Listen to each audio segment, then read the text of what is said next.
Welcome to another edition of Unplug It as we gear up towards what is now a particularly crucial game. It's been nearly a week since St Kilda last played, and we probably needed that time really to not just process it, but also come back into the fold. It was one of those performances, particularly on a Friday night, that leaves you sort of stepping away from football for a while. It was bitterly disappointing. Last year we came together on this show a few times after very disappointing losses that hurt, but probably none quite as much as that. And I think it is that hope and belief and confidence and expectation that can bring about that level of disappointment. And it's a level of disappointment that you kind of feel like we're the only club that can genuinely produce it to that level.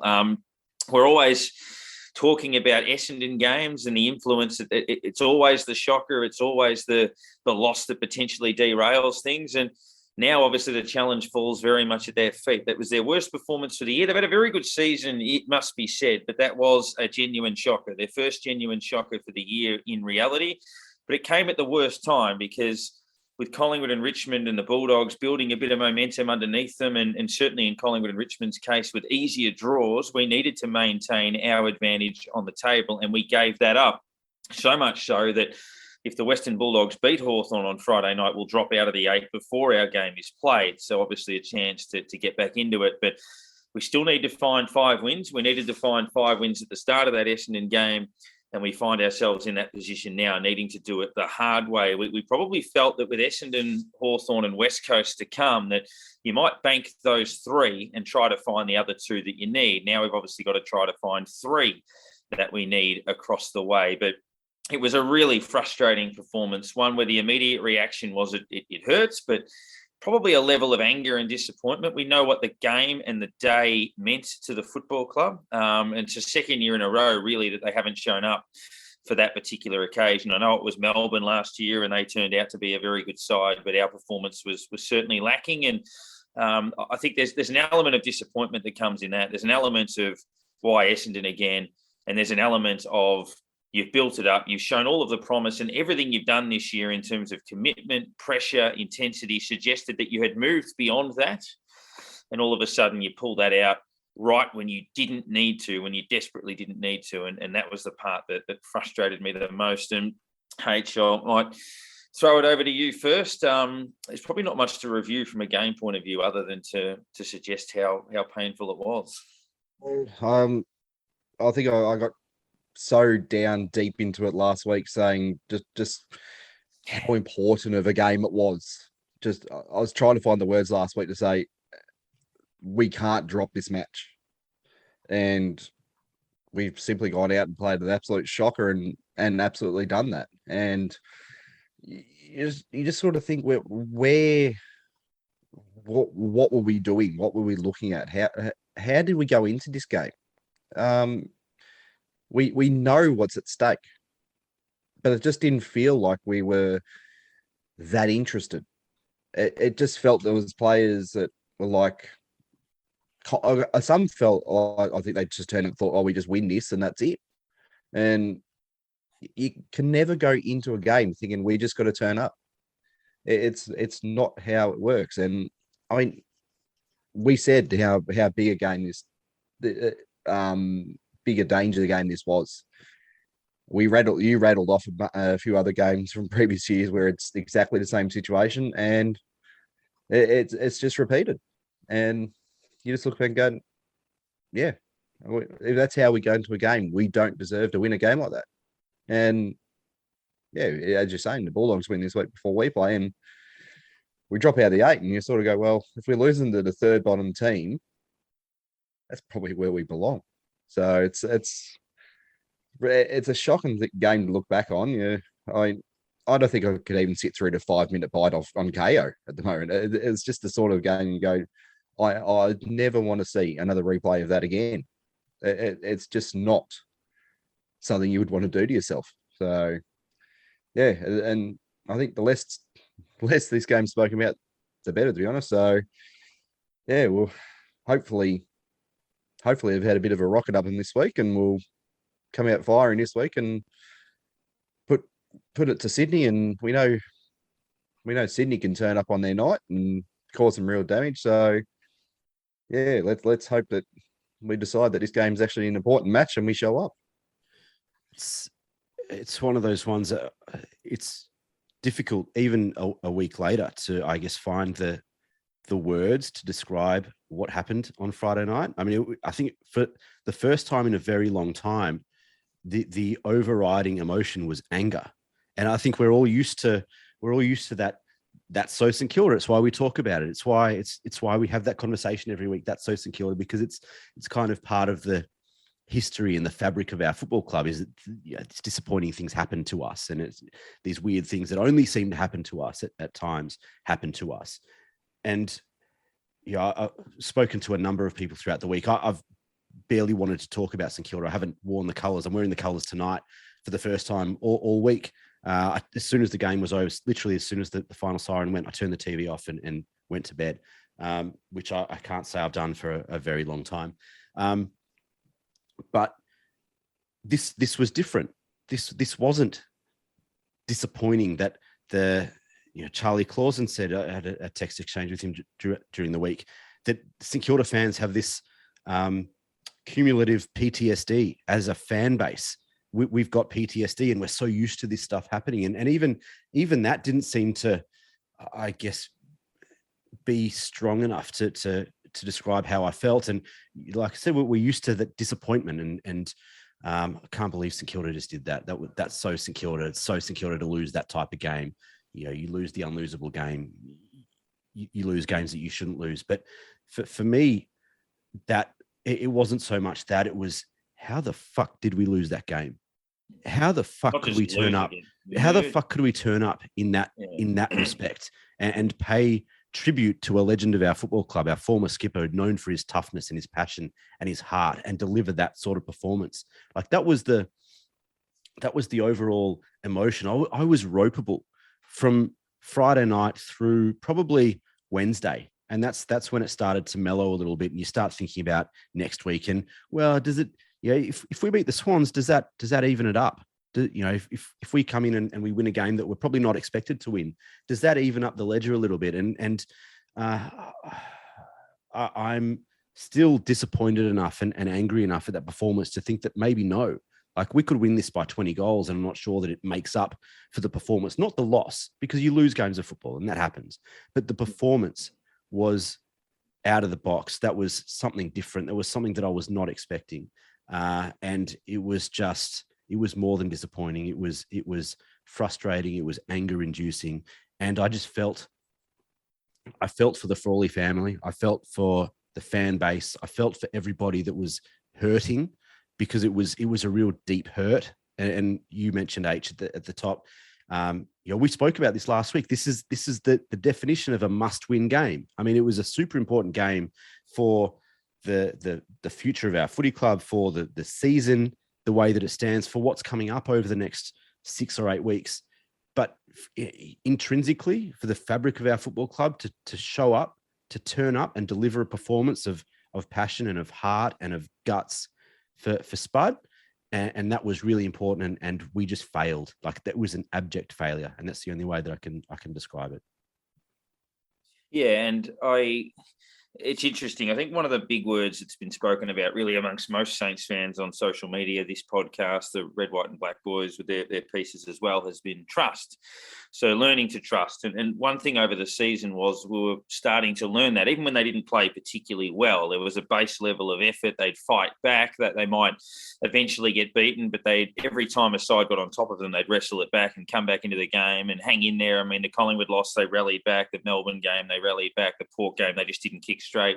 Brisbane, they had a crack in the face of injuries. You were starting to feel that, okay, well, they're a pretty good side. They're winning a lot of games. And in the games they don't win, they're not turning up their toes. They're having a dip. And all of a sudden you get to the end of Friday night and you're like, no, I can't trust you. You've done it again. You've pulled one of those out at a time like this, when it didn't look like that was in your DNA anymore. It looked like you'd got rid of that. Last year there were a couple of them and you thought, shit, I don't know what they're going to do when we show up each week. But now you don't know that again. Do they lift against Sydney? Do they do it for half a game? And it's that trust and faith that they've got to work back into it. And I think that's the disappointing one. It almost feels like a sense of betrayal. I mean, teams have shockers, but you don't have shockers then.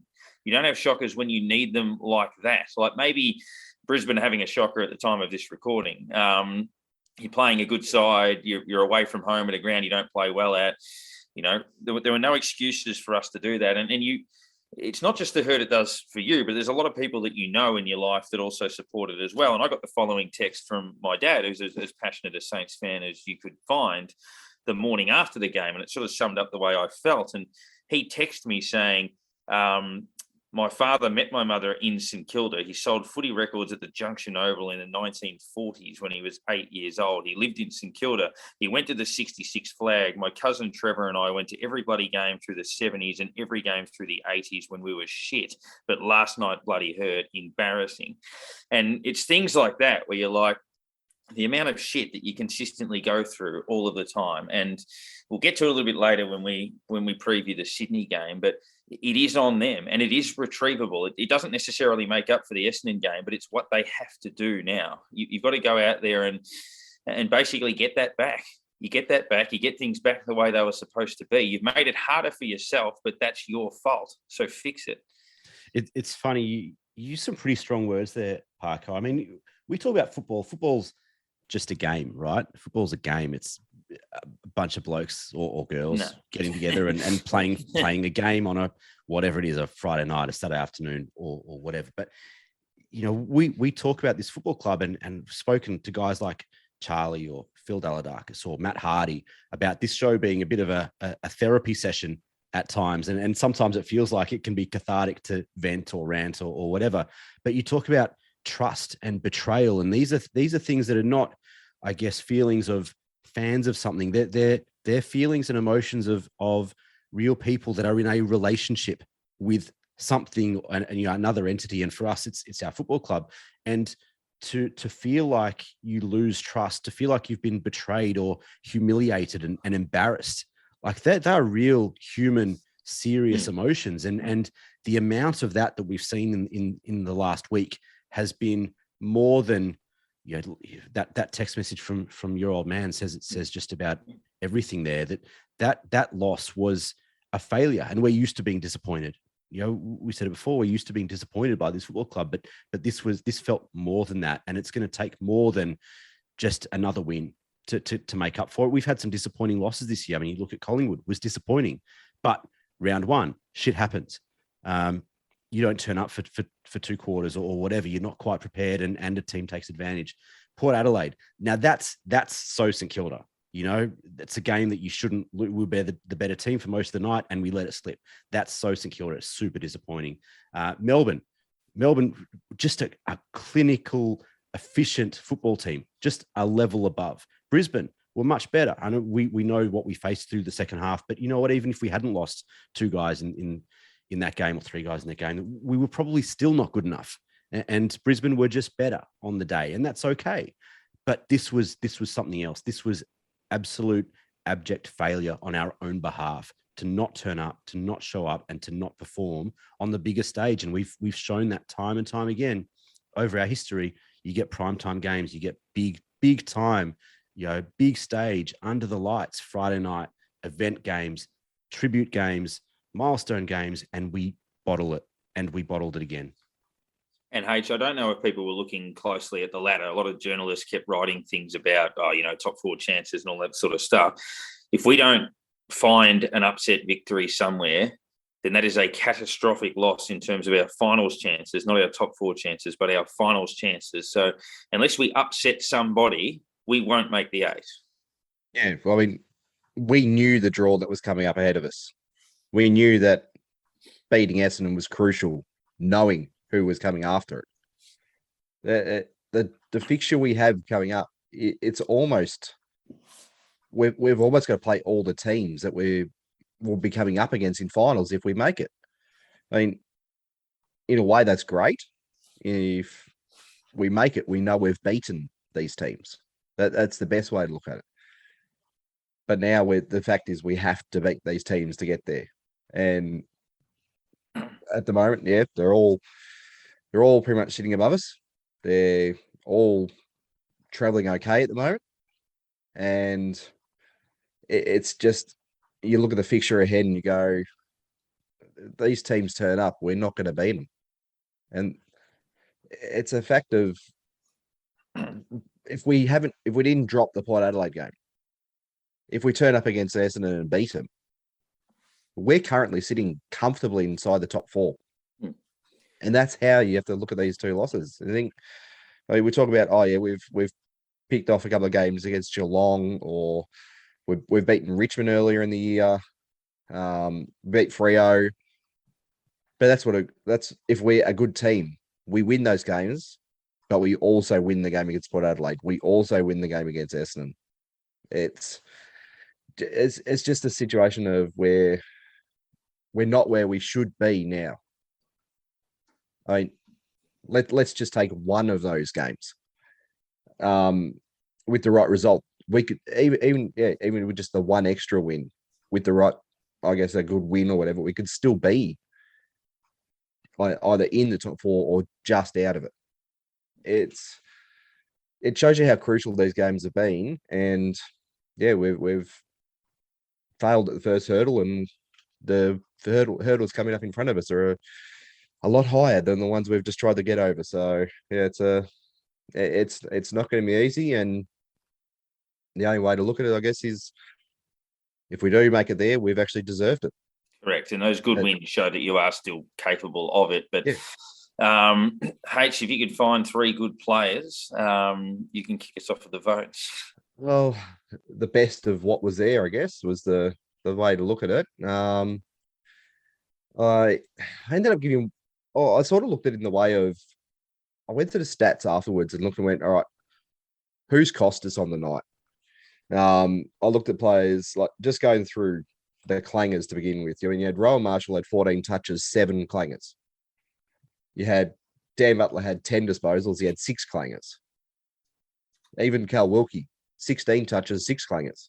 They're big percentages of their possessions that they've turned over directly. So those players, obviously, I'm leaving out automatically. They could have been. Speaking of which, I drove past Marvel Stadium before, and Dan Butler still hadn't kicked the footy at the left of screen in that second quarter. He's still running around in the pocket.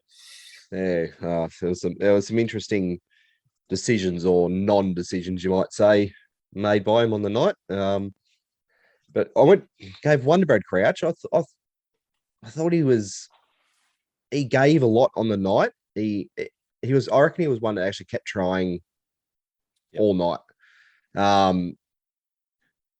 If he didn't have the ball, he was actually chasing. If he didn't do the right thing with the ball, there was a few times where he tried to make up for it. So it was a night where he didn't have his best night ever, but I reckon he put in some pretty good effort and probably showed a bit more heart than pretty much the rest of the team looking on the night. So I gave him one for just the effort. He might have been a great game for him, but yeah, he actually showed that it kind of meant something to him on the night, that he was really going to dig in for us. Jack Sinclair, gave 2 to him. Only had, I think it was only, he turned it over once on the night in his 31 disposals. I mean, that's basically the best way you can look at it, going, he used the ball. He used it well. I think his one clanger was an absolute shocker. Yeah, probably the worst of the year. It was the only one. Probably, but that is the only time he gave the ball back to him in 31 touches. Everything else he did was brilliant. But it's just that sort of night that his one mistake was going to be highlighted terribly. So it's took a bit of gloss off the night he had, but he was probably our second best on field. And best on, clearly, Jade Gresham. I mean, 28 touches, 3 goals. And it's a sort of a match-winning performance when you actually win the match. It's sort of, I looked, what was it? He turned the ball over a few times, but they were all the same as what we've seen him all year. They were sort of out of the middle, going to the opposition. I think we need to start figuring out something else. It's not, that can't completely be his fault. It's if he's constantly getting the ball out of the centre, we need to be doing something to take that mark instead of the defensive players getting it every time. There's got to be something done about that. He's clearing the ball out for us. I mean, yes, he doesn't always look. He just kicks it out of there, but that happens sometimes. But he shouldn't be having so many of his clearance kicks being marked by the opposition straight away. We've got to figure out something to change this up. We need someone in position going, if Jade gets this, the ball's coming here. We need to read it better. So I don't think he can be blamed for it. But yeah, as I said, 3 goals, 28 touches, 7 inside 50s. He gave us enough to win the match, but we just didn't use it well enough. Yeah, I gave I thought Billings was okay, a little bit too outside, but he was okay. I thought Seb Ross was okay. Crouch was okay. I gave a vote to Sinclair. I said all I remember from the game from him was that turnover, but he obviously did a lot of good things. But I just remember that was a stinker and it stood out at the time. But still played a good game. He was creative. He worked hard. I gave him 1 vote. I gave 2 votes to Josh Battle. I thought he held up pretty well in a game where our defence was under siege and most of our defenders played poorly, like Wilkie and Howard had bad days. I thought Battle was the only one that really did resist, and at 9 marks, I think 8 intercept possessions, used it pretty well. So he gets 2 votes. He's probably going to have to play in the ruck a bit this week. And I gave 3 votes to Jay Gresham. Not a perfect game, but I think a lot of his mistakes were brought about by the lack of system, the lack of movement, the lack of direction from players further up the ground. I mean, there was a lot of the handbrake turns where he runs down the wing, stops, kicks it backwards, kicks it into the middle. He turned one over terribly in the first quarter, which led to the opening goal of the game to Essendon. But I think a lot of where he got into trouble was that he wasn't getting the same level of work rate from teammates that he was providing. He was sort of running and then having to be next in the link. I thought he gave us a bit of a lift in the third, a bit of a lift in the last. So people were right on Twitter when they said, 28 possession, 3-goal game. You see much better 28 possession, 3-goal games. Yes, but I'm not convinced that was his fault. And I can't make an argument in my mind anyway for many other players at all to have been put on that level. So, I think he gets the 3 votes and in an incomplete game, which probably says a bit about our performance. But Nick, your votes? I'm going to be very contrarian. This worries me. I think you're right. I think Jack Sinclair was okay. I think Brad Crouch was okay. I thought Jack Billings was okay. Jade Gresham gets a vote in what I think is possibly the worst 30-touch, 3-goal game I've ever seen in my life. He gets a vote because he worked bloody hard and he tried his guts out and he was creative when he was forward. But I think we're now at the stage where he needs to be a creative forward that pinch hits in the middle and not the other way around. I think what we've seen this year, he's had more support around him than ever before in the middle. He's a liability when he wins the ball in the middle of the ground. He wins clearance after clearance and continually turns the ball over in important spots. He gets caught, like you said, Parker, these handbrake turns where he wins the ball, runs one way to the wing and then steps back inside, turns around and gets caught, or a hospital handball to someone running past who's got a bloke behind him and in front of him. And these continual bombs to 2 or 3 or 4 defenders standing in that particular spot. He has no vision or I guess football IQ as a midfielder. I think he has the skill set to be a very, very, very good footballer and has the ability to win clearances, to win the ball in tight, like not many his size in the competition do. But there's no point getting 30 touches if you turn it over 25 times. Like it is becoming a liability for our football club and the way that we want to play, because we want to move it fast and he continually stops and props and gives the ball away. He gets a vote because I thought he was very good in those moments when he was pushed forward, very creative in front of goal, and he worked his ass off. And there's no doubting that. But I think we need to work out what his role is in our system, in our squad. He deserves a place in our team. He's a very important player. But what he's doing at the moment is hurting us more often than it's helping us. And I don't know if it's a coaching issue or a player issue. I don't know. But he gets a vote anyway. Tim Membry gets 2 votes because I think in a game where we lacked leadership, he stood tall. It was by no means his best game. He's played much better games of football for us, but his ability to read the play, to understand what's happening on the field. There aren't many blokes who are out there on Friday night that have that ability and that understanding. And I think that he did his utmost to try and stop that at times. It didn't always work. But again, this is about effort, and there weren't that many blokes that put in that effort. And I thought Josh Battle, like I said, it was in both of, I think it was in both of your votes. Maybe you missed yours, H. I don't remember. But I thought Josh Battle was clearly our best player in his ability to read the game in a position that was under siege for most of it. Didn't have a ton of it. He had 14 touches, but his decision-making with it was very good. 86% disposal efficiency. Like you said, Parker, 9 marks and 9 intercept possessions.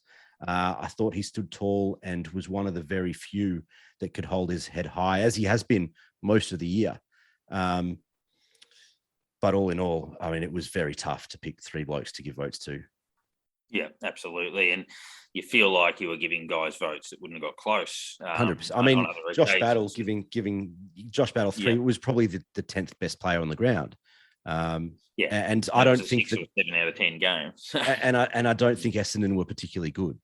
No, and that's the frustrating part that's about the it. indictment. That's the indictment. It's not like they were another good side and just outpointed us on the day. It was a bitterly disappointing.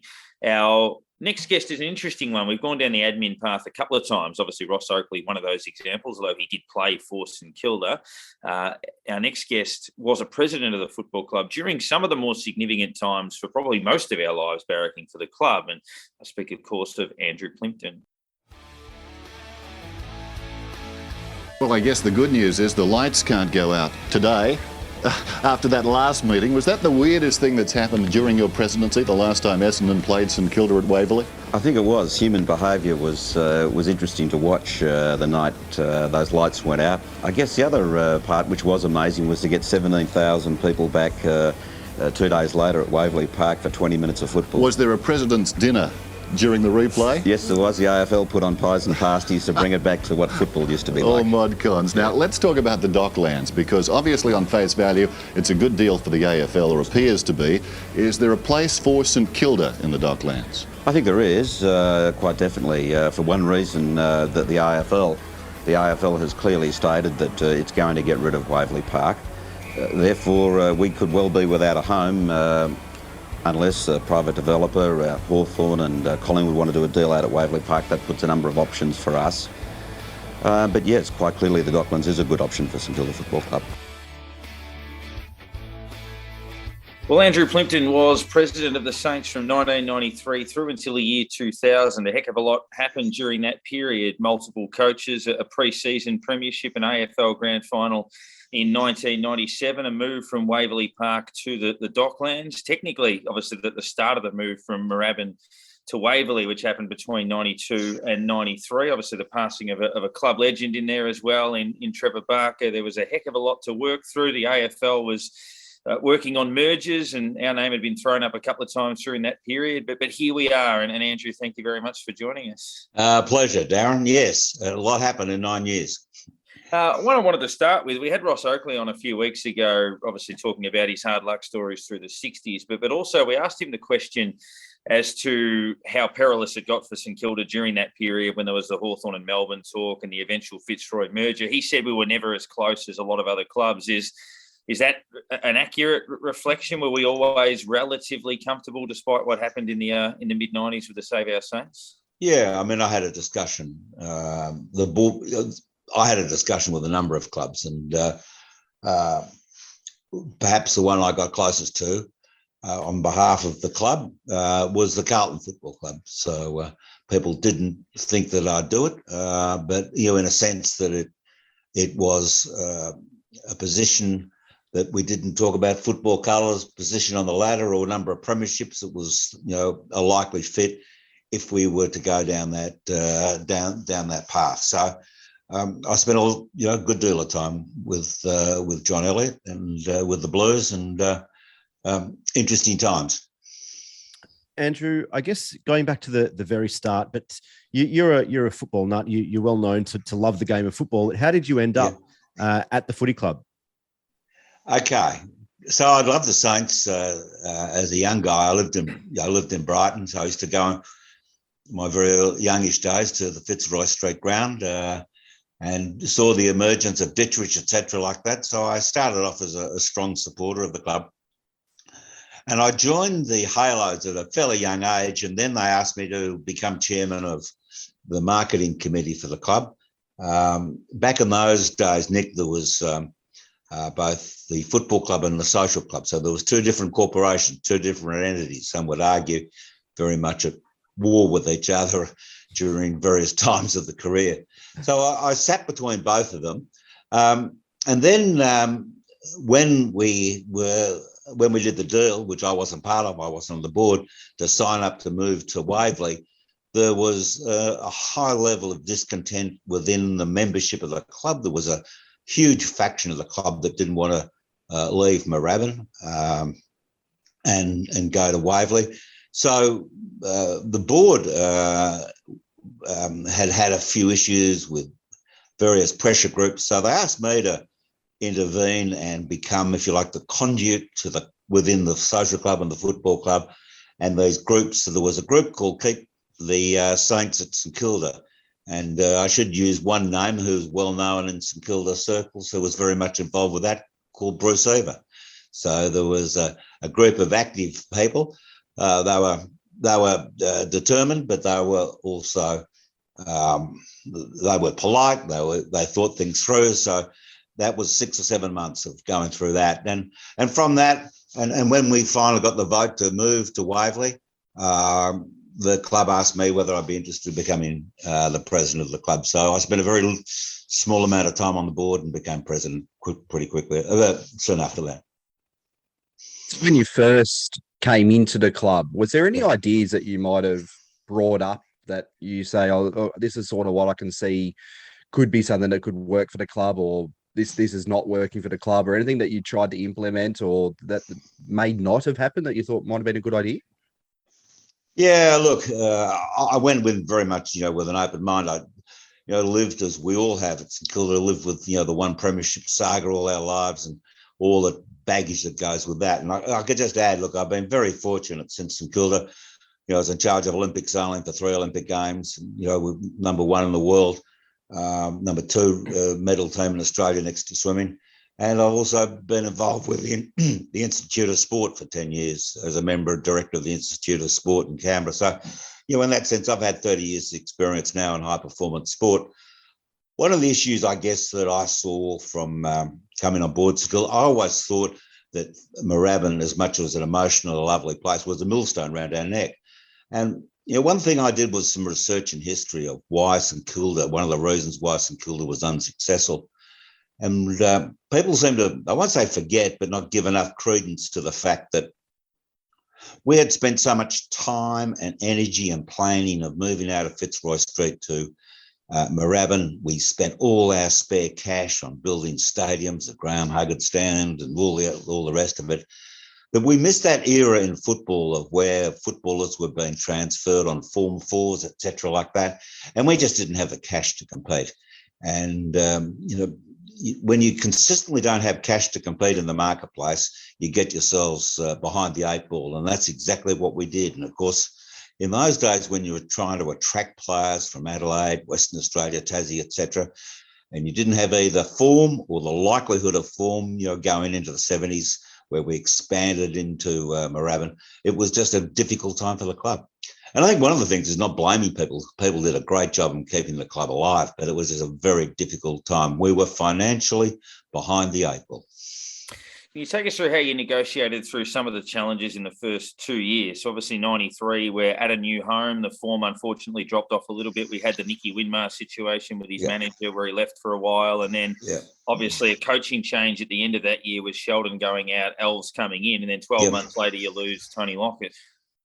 Yeah, well, I think in that sort of order, the Winmar situation I was very much involved with of recovering Nick back to the club. There was all sorts of issues of lack of trust, etc. So Winmar and I regard ourselves as good, very much good friends, and I did a lot of work on a one-for-one basis to help bring Cuz back into the club, which successfully happened. Change of coaches was a difficult time. I had just joined as president. I was a recruit president in that sense and had to, as I should have, listened to a lot of people. And it was a view to open up the coaching responsibilities. The Lockett matter was an interesting one. Is that, look, I could spend an hour or so talking about that. In summary, Tony was made a outrageously good offer from the Sydney Swans, and in the end, we wished Tony the best. We got draft picks for him, and if we look at how this club rebuilt itself in 94, 95, was very much with 17 young kids on the list. And the work we did was to get where we got to in 97, 98. Andrew, we probably don't have an hour to talk about the Lockett situation, Yes. but could you give us a little bit more detail into how that unfolded? Because I think a lot of the footy world, I guess, assumed that he would be going to a Collingwood or a Richmond that had been fairly public in their pursuit of Plugger. Yes. And then all of a sudden he ends up at Sydney. How did those negotiations unfold? And I guess, how did that trade happen? Okay. So you're absolutely got it correct. History is right. Richmond were chasing him hard, as were the Collingwood Football Club. We had a position of uncontracted. He was an uncontracted player, and the other highlight act in that draft was Paul Roos. So there was two of them that were vying for, if you like, equal top billing of potential money.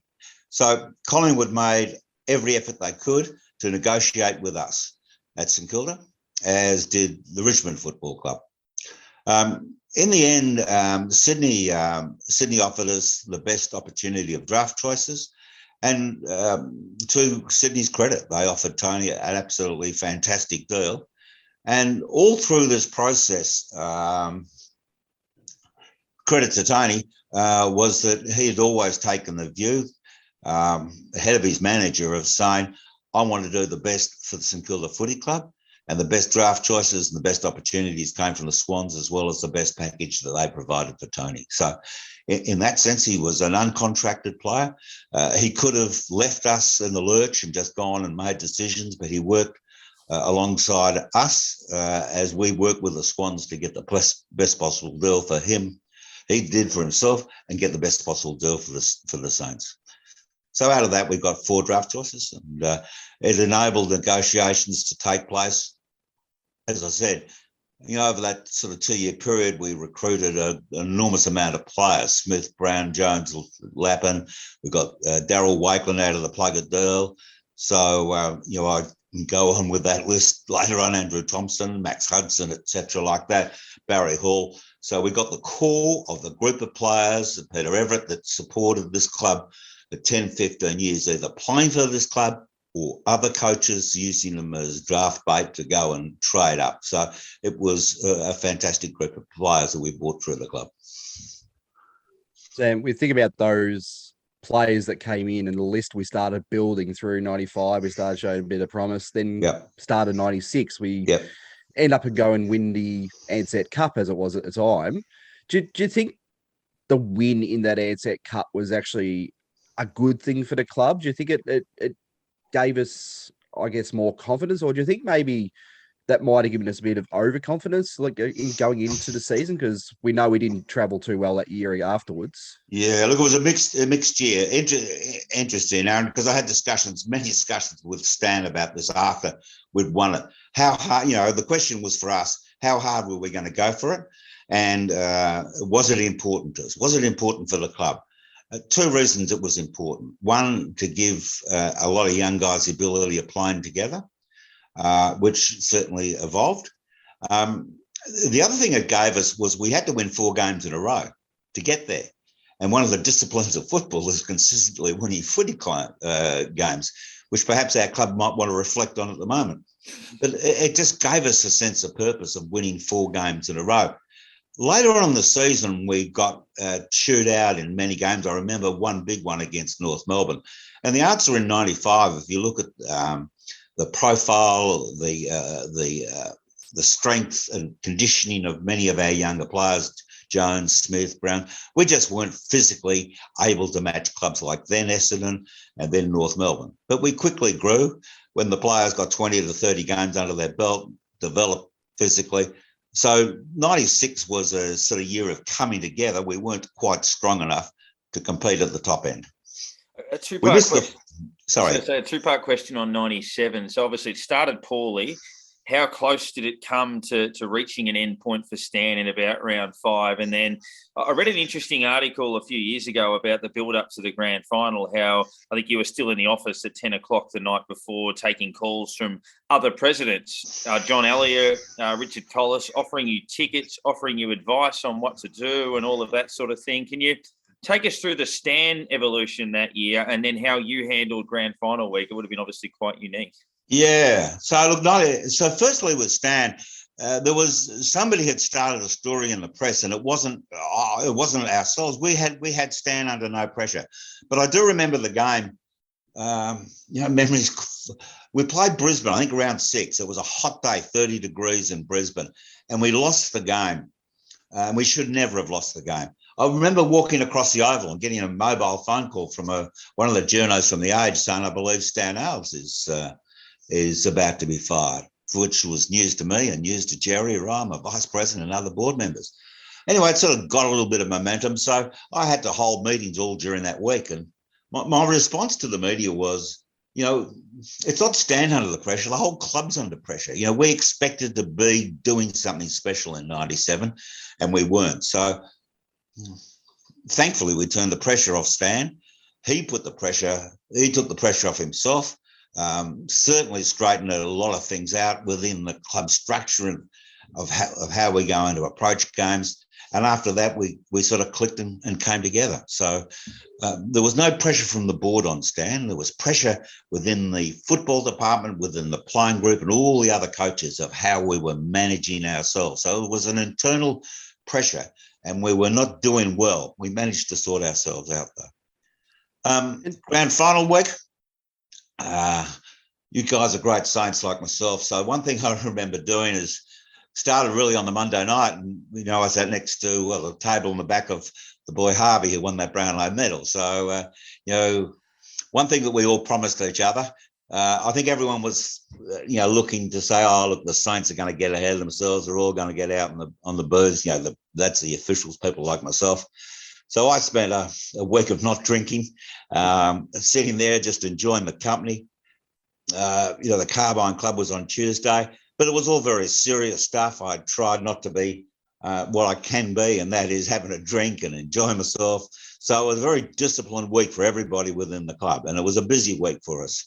But with Harves winning the Brownlow on the Monday, all the other events that take place, it was a week to remember, except for the Saturday.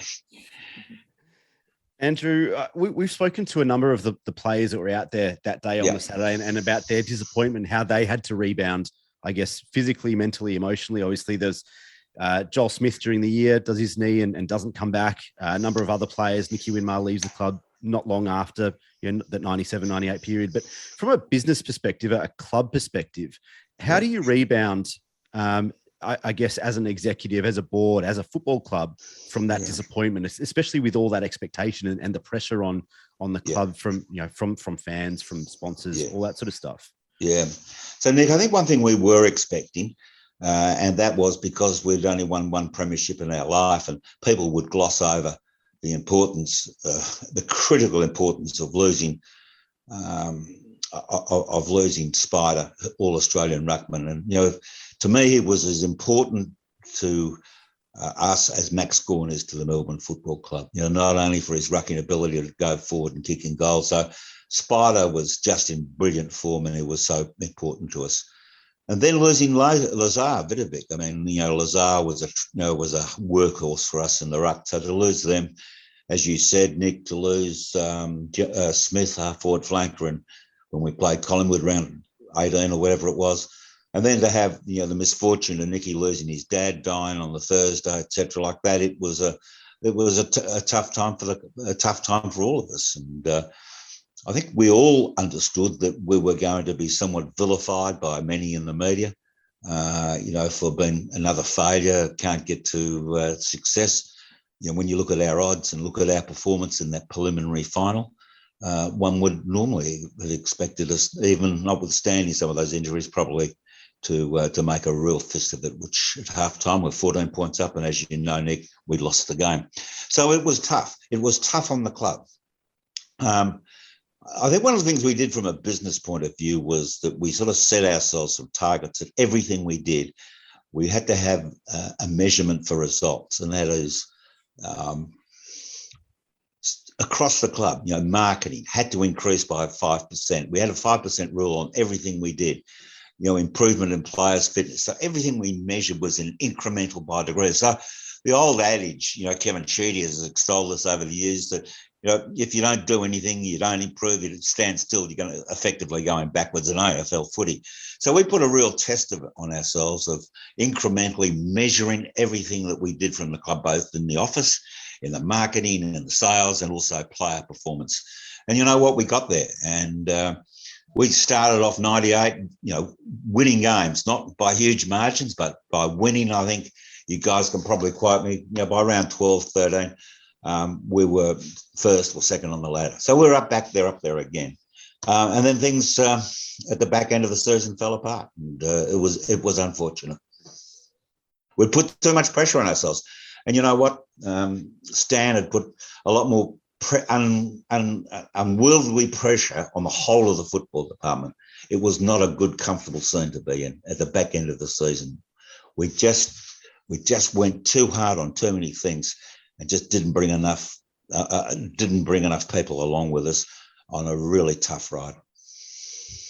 Now, one of the business parts of the club that came up towards the end of your tenure was the move to the Docklands. How did you view the deal we were getting when we were going to Docklands? There's been like a number of people saying we copped a bit of the bad end of the pineapple, I guess, on with the deal. But how did you view it when you first got to see it? Yeah. So, Aaron, it's got to be looked at in many parts. Is that we employed pro bono Boston Consulting to do all the comparisons on every offer that we had. We had offers from the MCG, and we had the offer. We had the offer from Etihad. So that was all measured out. What people, I won't say tend to forget about, but because you're asking a good question here, one of the things that we managed to get was guarantees from the AFL on our 97 grand final year. Guarantee on gate receipts, guarantee on marketing, guarantee on outdoor advertising, etc., like that. So when ultimately I handed the club to the president, Rod Butters, as I said, there's a lot of things you don't have to concern yourself about. You will, but you're guaranteed income for 5 years on a lot of business lines here. So in that sense, the club had some comfort that financially it knew where its position was. Reserve seating was another thing. The AFL, through Ross Oakley, also bought additional sponsorship. I mean, we regained Carlton United Breweries as a sponsor after the Tui's deal was off, and I think that was an extra $500,000 a year. So as much as people can paint a bad picture, for us it was a pretty good picture. And I guess that we all have to sort of remember as well, at the end of the day, there is an AFL commission that tells you where to go. And by this stage, I knew a lot of commissioners, and I knew the view of the AFL. And the AFL view was, you're going to the Docklands, boys. So we had to make a great deal out of it. And look, things didn't quite work out the way. The game didn't open up, the ground didn't open up under great circumstances. But we've done okay. We've done okay. We're surviving. We're doing okay there. You mentioned the environment, I guess, around the back end of 98 and the pressure that was on the club, on Stan, from Stan, etc. How did, I guess, from your perspective, what was that like, that period of 10 or 15 weeks through the back end of 98, leading into 99, and how did the end of Stan Alves' tenure at the club come about? Well, I want to be a little cautious because I want to be very respectful of Stan and the work that he did. But I can just say, Nick, we had a complete breakdown within the club of communication and ability to get along with each other. And there was just, a breakdown between assistant coaches, chairman of selectors, the head coach. people in the football department, and indeed this rubs off on footballers. So if one looks and analyses why we lost those, because we fell into the finals indeed with a second chance, but if we look at the loss of those games at the very back end of the season with no injuries, somebody's got a question is, how does a club that played in the grand final last year, started the year off and did so well, ended up losing those block of games? And there was just a complete, absolutely moribund club in regards to wanting to get on together, do things together. And I'm not apportioning blame at the head coach, but, obviously the head coach has got to take responsibilities, and therefore a decision was made for us and Stan to depart.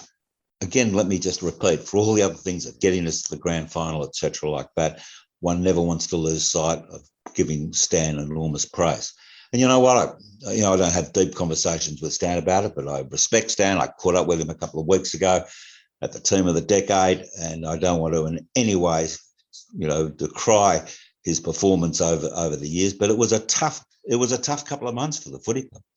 It's nice to hear that, I guess, because you hear whispers about, the senior, Stan lost the senior players, and there's all these stories that kind of float around, and nobody ever really wants to talk about. So it's nice to hear that I guess you still have a decent enough relationship with Stan, and it was nice to see him there at that function the other week as well. Well, the other thing is that, I suppose the hardest thing to do is when you've professionally led a team like Stan has, is that when you look back and you're retrospective about it and you admit to, significant errors being made along the tour.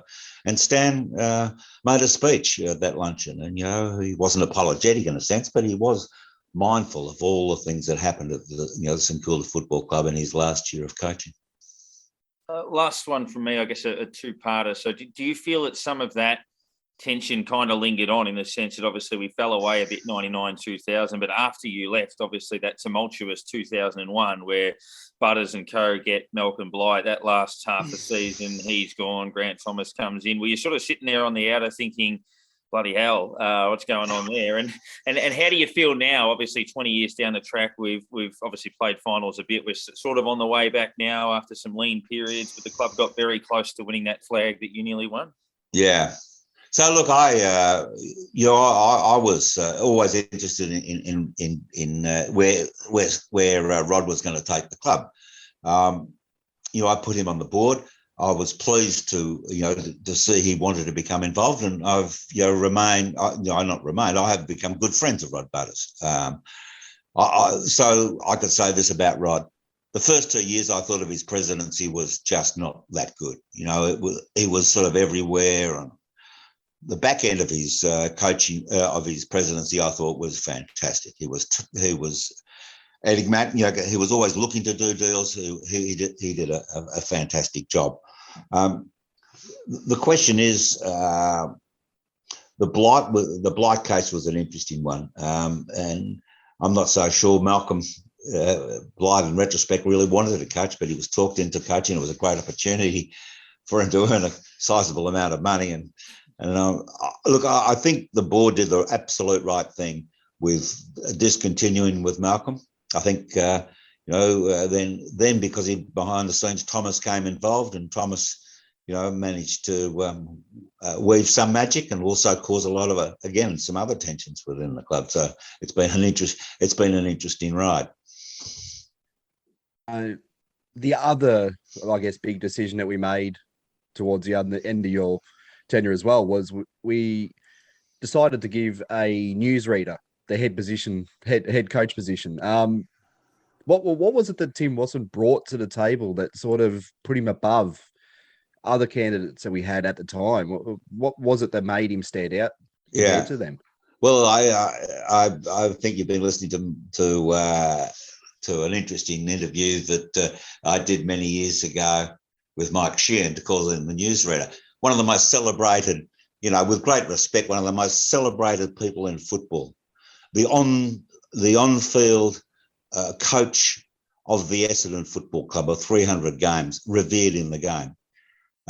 It was very interesting. One of the discussions I had with Trevor Barker, in losing Trevor, was the profile and type of coach that the club was potentially going to look for. And it was a a new generation coach. I look long and hard, not for an old recycle, I won't say recycle, but an older coach, was to look for somebody young to bring this team, because at this stage the team had matured, and there was an expectation that the senior players would take on an increased level of responsibility, as the Carlton players did in the late 90s with Parkin, and I can give you plenty of other examples, with the Brisbane Lions under that. There was a level of maturity in our club.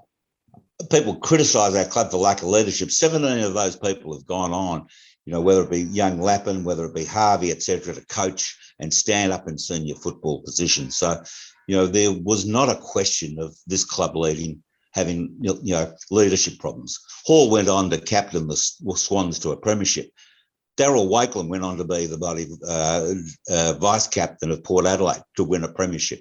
So the club, which I will argue long and hard for, had a dutiful rank of senior people that knew what they were doing, that could do things. What the club needed was a Trevor Barker type of coach, and Watson fitted that bill. Quiet, and was directive, being able to work with young people and senior players as well, and he did it. What happened was that there was a sort of expectation. We looked halfway through that first season. I mean, again, Aaron, if you want to call him a newsreader, call him a newsreader, but you've just been disrespectful. We were second on the ladder halfway through the season. Then there was just a gap in that, and I'm not going to go there, but Tim blames himself of not being able to get the message through to his other coaching staff. We lacked an assistant coach that we had previously signed up when we're going to sign up when Tim had arrived. So there's a whole lot of issues behind it. Andrew, I guess last one from me, a little bit of a two-parter, I guess, but what do you see, having been in the seat, what do you see makes a good president of a football club? We've seen a lot of different personalities come through different footy clubs, from your John Elliott, Eddie Maguire, Jeff Kennett. Yeah, at our footy club, we've had some quieter guys, like since Rod Butters, Greg Westaway, Peter Summers, and now Andrew Bassett. What makes a good president? And I guess, lastly, what's your relationship as a fan now with the football club? I mean, are you there watching every week? How do you feel about the footy club these days? Well, let's answer that first. I feel good. I'm welcome, very welcome in the football club.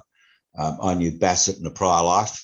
I know the chief executive well from his days back with the Players Association. I am involved. I am chairman of Community Concussion Australia, so I have an involvement with the health and welfare of AFL footballers. Particularly, we all have knowledge of one footballer that suffered from CTE at our club. So in that sense, I have a good relationship. I'm a life member of the club. I tend to, get to events that are important. I get regularly. I'm still, great friends with the players. I get to games. Typically at Etihad, I get invited to games by others.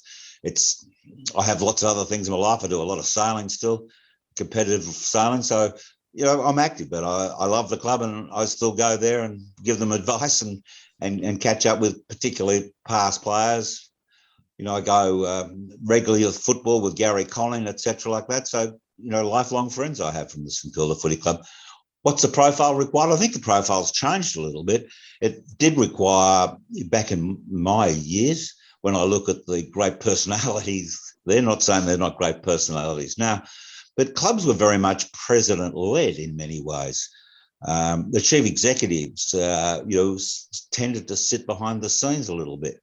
And, the egos and the great sort of spruikers in the market and entrepreneurs and those like Elliott, Maguire, I was thinking of all the mates I had in all the interstate clubs, were all the upfront people presenting for and on behalf of the club.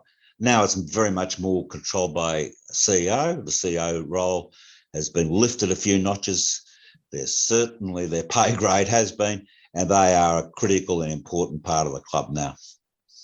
It was an incredibly, I was going to say, in a sense of public, the public, in a public sense, chief executives have a more exacting and higher profile role than they ever did back in the days, in the 90s when I was president.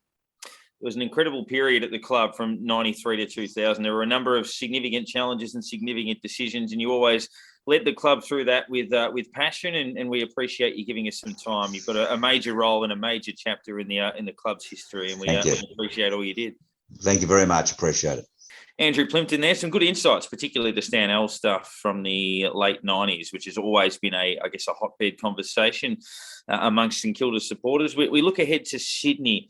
Last year, of course, this was just about our most frustrating loss when we had numerous chances. Jack Higgins obviously missed a heap of shots. We got beaten narrowly. We then came back and beat them pretty comfortably at Marvel in the back end of the year, which was a bit of an unearthing of the likes of Cooper Sharman on that particular night. But really, it's about, we can analyse the game all we like. We know we are capable on our day of winning games like this. We've won in Perth this year. We've won in Adelaide this year. We've beaten Geelong. We've beaten Richmond. We've been ultra competitive on a number of occasions, such as at the Gabba. Sydney are 3-3, I think, at home this year. They've been a little bit dicey at times, obviously getting beaten by the likes of the Gold Coast and Brisbane and teams of that nature, and obviously had narrow wins. I think they're 4-2 actually, narrow wins over North and Richmond. So they don't always play their best football there, and they're in a very similar position to us. They're 8-5, coming off a frustrating loss to Port last week.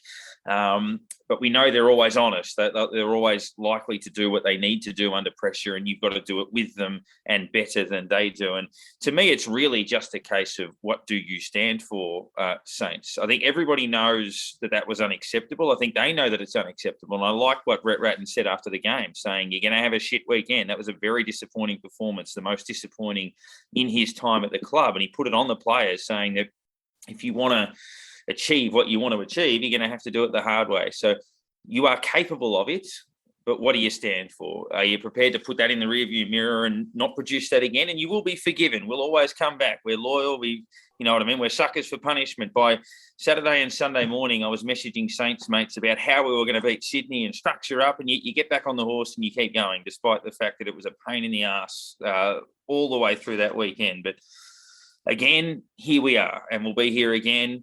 But it's up to you to respond to what was an unacceptable performance on your behalf. So Jack Steele comes back. Clearly, that's a spark.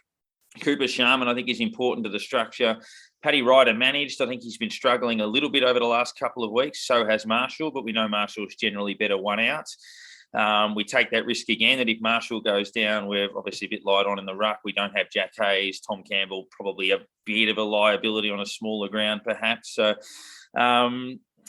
it comes down to that type of structure. Obviously, Brad Hill is out of the side as well, which does hurt us a little bit. And probably the decision to drop Jack Higgins as opposed to Dan Butler. I think both of the small forwards were disappointing. Jack Higgins probably guilty of cheating a little bit, like sneaking out the back and not working as hard as he needed to do. So I'm not disappointed in the decision, but I would argue that his worth is still higher than that of Butler on the evidence of just about every single conceivable measurement. So that's a little bit frustrating, but Sharman comes back in. But really, it's just that. It is a case of you still have your destiny in your own hands. You've made life harder for yourself.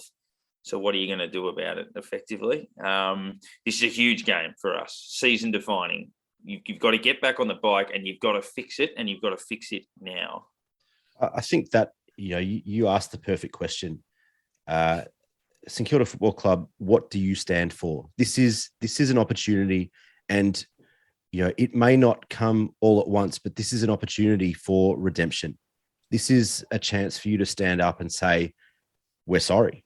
We didn't do what we needed to do last week, and we're going to come out and we are going to do everything possible. Doesn't guarantee a win. It never does. And I'm not for 1 second saying that even if we go out there and play our best, there is no guarantee that you win games of football. But at the very least, you expect the energy, the fight, and for these guys to go out there believing that they can win games of football like this. We know that we can beat Sydney. We did it last year. We should have beaten them at the SCG last year. Like you said, if not for missed opportunities, we probably should have beaten them by 5 or 6 goals. Instead, we dropped the game completely, which ultimately makes the Higgins-Butler discussion even more intriguing, because he was probably the best player on the ground on that day. And I think you're right. I think we've seen enough out of Jack Higgins that for everything that happened last week, you can you know what you're going to get out of Jack Higgins. He's a bit of a different beast. He's an odd unit. He's a weird unit. But he plays a little bit taller. He still contributes at ground level generally, but he plays a bit taller than he is. He can mark the ball overhead. He can create a contest. And he has some weird running patterns that confuse defenses occasionally. Dan Butler is a baffling decision. I've done my best to stand up for the bloke for 2 years, in the face of a lot of criticism. And I just cannot see how he survives this one and Jack Higgins doesn't, without some underlying decision, whether it's an injury or a niggle or whatever. Brad Hill out is a big loss. He's been one of our best players all year. And I don't think that can be understated. However, if there's one ground in the competition that it probably suits him to miss, it's probably this one. Yeah. If you had to pick a game that Brad Hill's going to miss, it's probably Sydney at the SCG. It's a shame that Dan McKenzie is not quite right, that he had another setback during the week and is not back in. I think we missed him and we missed his energy and passion last week, big time. And I'm not sure any of us 12 months ago would have said that we really missed Dan McKenzie. And what he's been able to do this year has been nothing short of incredible, and worthy of credit. And we really missed him last week. But, ultimately it comes down to what are you going to give us this week? Are you going to give us the dribble that we saw last week, or are you going to show up and give us something to hold our hat on and to support you moving forward? Because that ultimately we're there to support them, not the other way around. They are the reason that we follow the football club, is to watch players play football and to win games of football. And we don't do that often enough in the history of football club. We know that, but give us something. Just give us something. Yeah, I think so. And look, our outside profile, H, is interesting. Obviously, we're used to having Hill, Sinclair, probably McKenzie, Wood, even Lynott at times this year on the outside, with Wanganeen Malera. But obviously, Wanganeen Malera will have a lot of responsibility in this role. Billings, certainly as an outside type runner. You think Windhager plays. He was obviously the sub last week. They haven't dropped him. So he's named in the 22 this week. So yeah. So and that's fair enough. He dominated for Sandy on the weekend. So yeah, I'm just curious. Is that obviously it's a small ground, as Nick said, in terms of you can get bottled up a little bit. Sydney, you might be able to get them on the inside of the contest, but we've got a very inside midfield for this game with Steele, Windhager, Burns, Ross, Crouch, Gresham, Jones. Jones can obviously do it on both the inside and the outside, but yeah, we wouldn't want to get exposed too much on the outside of the pack because we're a bit light on there. We want to probably win the contest. No, the first thing that we do need to pick up, which we really didn't show any of on the weekend, was our tackling and our pressure. We really lapsed in that last week. There was just hanging back, thinking, someone else will tackle, someone else will chase, someone else will put the pressure on this player who's running to the ball or has the ball or is going for the ball. There was just no, I'm going to get in front of them. I'm going to take them on. I'm going to tackle them. It was a lot of, just sitting back and waiting for something to happen. Whereas we're going up to Sydney. We're really going to have to put pressure on them. I mean, it takes a kick and a half to get from the back line to a shot at goal up there. It's such a short ground that if you're not putting the pressure on from the back line, if they're just running it straight out, you can almost kick it from the top of the defensive 50 and land in your buddy's arms 50 metres out. And then he's just going to swing on the left and kick a goal. It's a really dangerous thing to not actually really pressure them. They're a tackling team themselves. We've got to match them. And that's where it starts.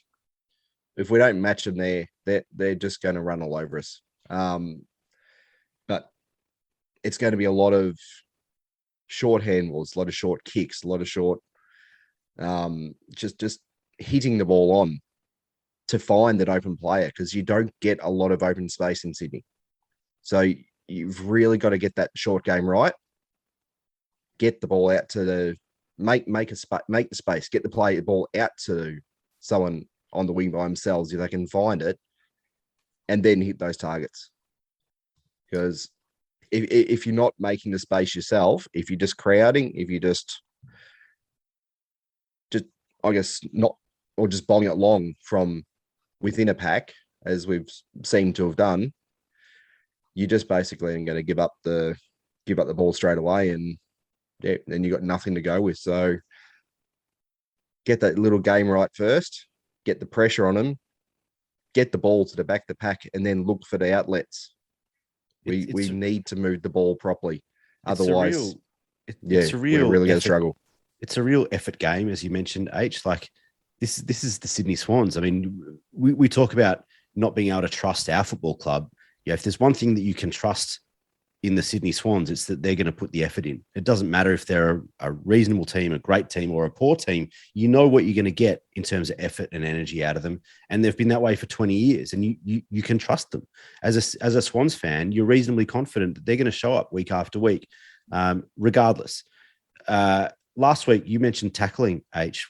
We had no player that had more than 4 tackles for the game. I mean, that's for a team that's got Brad Crouch and Jack Steele. Obviously, still didn't play, but this is where we're at coming into this game. Is that we need to turn up with energy and toughness, and we've got to win the ball, and we've got to win the contest, and we've got to be the hunter again. Forget about being the hunted. Forget about being, one of the top 4 teams in the competition. You're struggling to make the 8 right now. You are the hunter, not the hunted. Go out and hunt the ball, hunt the player, make every possession, make every tackle, make every touch count. And that's all you can ask. Yep, spot on. And we'll be very interested to see it on Saturday night as we all regain the faith slowly as the week goes on and get ready for another roller coaster. Before we wrap things up, the awards, that's so St Kilda. Nick, do you want to kick us off with something? There's probably a reasonable field. There's a few. I've gone with just the performance on the big stage. I mean, we speak every year about wanting more opportunity on a Friday night, about playing at the G, about finals type atmosphere and big games. And year after year, we're not given it because we don't show up. And we've had a few opportunities this year and we haven't shown up. And that's so St Kilda. H? Yeah, I think there's going to be a common theme this week. I think it's, as I said earlier, we looked at what the draw coming ahead was, and we're going, that's the game we have to win. And it's just so secure that we dropped the game that we should not drop, and now we've got to fight tooth and nail to just stay in contention. So yeah, I think that's just going to be the common theme throughout by the looks of it. Oh, for fuck's sake! Yeah, Essendon's probably one word that I'd throw to mind as being so St Kilda, but probably just the theme of the year. I mean, Toby Green back from suspension the week that the Giants played the Saints. Joe Danaher back from injury and played a pivotal role that week against us. Bailey Smith's double suspension ends the week they play St Kilda. Josh Bruce, I think, will probably be due back around about then as well. And a tweet from Carlton in regards to Jacob Wiedering a few days ago saying that he's tracking a week ahead of schedule and is now tipped to return against the Saints next week. So it is quite extraordinary that has happened every single time. But I don't think there's been a single touch and go selection this year where they haven't got up for that game. So to me, that's a clear pattern that's so St Kilda over the course of the year. The Shannon Noel Award for, in fact, we'll go that last because, actually, no, we'll go it first because we'll try to finish on a positive. But the Shannon Noel Award, H, is probably, again, a few that we could throw into the You've Got a Lift category. But can you single one out in particular?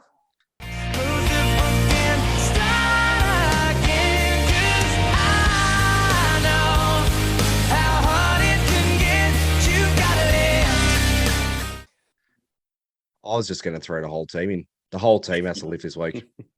There's not one individual that doesn't need to lift up. Pick their socks up this week. And that's as simple as I can put it. We've got the captain back. We've got a few players obviously out. Everyone has to pick up this week. There's no excuse for anyone trailing along behind. Everyone's got to throw themselves at it. And that's as simple as it gets this week. Nick, have you got one for us? Yeah. Brett Ratton, I think you're the leader of this football club, and there's a number of clear deficiencies in the football club, one of which is this energy, effort, whatever you want to call it, turning up on the big stage and Spud's game and whatever. If you can't get your footy club up for a night like that, then there's some problems there. And I don't think that sits solely on Brett Ratten, but there are a few other things. You look at the functionality of our forward line, and Max King has no room to move, to lead. There's no movement around him that takes the pressure off, and we end up dropping the ball on his head time after time, and he's competing against 3 or 4 blokes every time. So fix our forward structure. Get Max King some space. He's the future of our football club. He's the star of our forward line. Give him an opportunity to not just compete, but actually impact. Jack Sinclair, I thought, was another one. You mentioned him before, H. He was quite good. He was all right. But he was at halfback for 75%, 80% of the game, where his best performances this year have been in the middle, impacting in the middle at the contest, running past, delivering forward. We had him at halfback in a game where we so desperately needed impact in the middle of the ground. And we saw for a period when he came into the middle in the third quarter that he had an impact. And then later in the last, when the game was lost, he went back in the middle and had an impact, and it was too late. So why are we going away from the things that we know what works, that's worked all year, and in a game that we're being slaughtered essentially at the contest in the middle of the ground, you go away from ultimately our best player all season in the guts. And that was a baffling decision for mine watching that game. And I just think, Rats, you've got to lift, but you've got to lift the team. And that's where I'm at with this kind of lift Shannon Knoll award is, Rats, you've got to lift in a number of ways. And one of those is lifting the team out of this funk that we're in. For me, one of our major strengths is our dual ruck combination, Marshall and Ryder. It's won us a lot of games over the last 3 years. It's been really important. But I'd say their last 2 weeks collectively have probably been the poorest they've just about had. Ryder probably in need of a rest, and he gets that this week. And Marshall, we know, doesn't influence quite as much when he's got a second ruckman there as he does when he's one out. He's always been, a better player when he's had that role on his own. Well, he's got it on his own this week. He's been okay for most of the season. In fact, pretty good for most of the season, but the last couple of weeks certainly a bit down. He has to play well for us to win this game. If he gets beaten in the ruck as our sole option effectively in that part of the ground, then we're in trouble. So it's a time now where this is the scenario that has always suited him as a player. It's a ground that's a good ground for ruckman as a general rule. It also allows him to get forward and influence. He'll get a little bit of a chop out at times from battle, but he's just about the most important player to this result, I would think. So we need him to deliver a big one for us this week, and he hasn't played a big one for a little while. The Jason Blake Award to finish things up, Nick. Any unheraldeds that you'd like to mention? An interesting one, because I don't think anyone kind of deserves it after the last week. So I'm going to go a little bit left of field. And Jack Steele, the captain, pretty serious injury, hasn't played for a month. But, this is the type of effort that we need to see this week, where your captain, your leader of the club, makes every post a winner to get back 2 weeks earlier than expected, which we all knew that he would. There was never any doubt that Jack Steele would do everything possible to get back earlier than expected. And he's done that. And that's the type of leadership that you expect out of your captain. We know it's the type of effort and energy that you get from Jack Steele. And that's exactly what we need right now, is someone leading by example and putting the hard yards to do better than expected. That's exactly what we need right now. Spot on, H. And left of field also. I think who needs the plaudits for after last week's games? The fans who continue to keep turning up.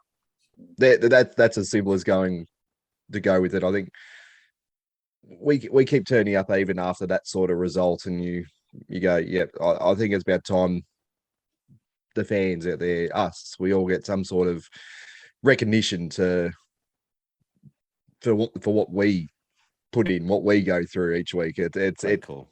As we were talking earlier in the game, it's absolutely heartbreaking, the sort of things you go through sometimes. So the fans out there, you deserve it this week. Oh, 100%. Yeah, we're back again. We front up every week, and we have to deal with the pain sometimes. As I think, players are temporary.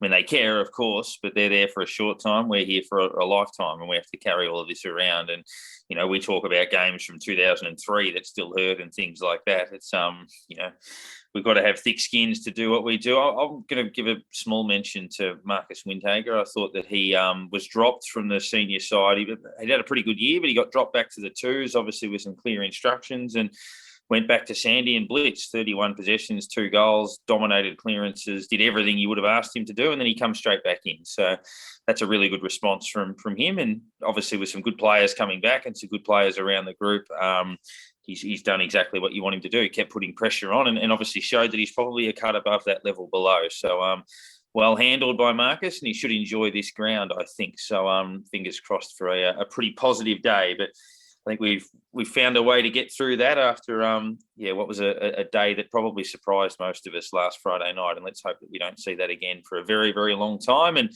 we'll all feel a little bit better about life if they can salute on Saturday night and get things back on track. But go Saints.